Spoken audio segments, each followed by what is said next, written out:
आणि मला असा प्रश्न होता की गेल्या 10 वर्षांमध्ये हा जो फुफ्फुसांचा कर्करोग आहे तर याचं प्रमाण वाढतंय की कमी होतंय? अनफॉर्च्युनेटली जो भारतामध्ये फुफ्फुसाचा कर्करोगाचं प्रमाण आहे त्याच्यात झपाट्याने वाढ झालेली आहे. आणि हा जो आजार आहे तर याबद्दल म्हणजे जेव्हा पेशंट्स तुमच्याकडे येतात आणि सल्ला मागतात तर तुम्हाला असं वाटतं का की या आजाराच्या बाबतीत थोडीशी जनजागृती झालेली आहे की लोकांना अजून माहितीच नाहीये की ह्या प्रकाराचा पण काही आजार असतो? नाही, ऍक्च्युली ते हा जो प्रश्न फार महत्त्वाचा आहे. बऱ्याच लोकांना फुफ्फुसाचा कर्करोग बद्दल माहीतच नसतं जोपर्यंत त्यांच्या कोणी भेटीमध्ये, त्यांच्या ओळखीमध्ये, त्यांच्या घरात जोपर्यंत कॅन्सर होत नाही.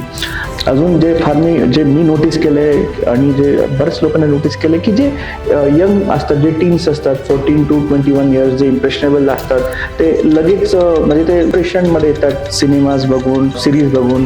जसं आपण बरेच टी व्हीवरती आजकाल सिरीज बघतो तर त्याच्यामध्ये जेव्हा एक अभिनेता स्मोकिंग करतो किंवा अल्कोहोल पितो त्याचं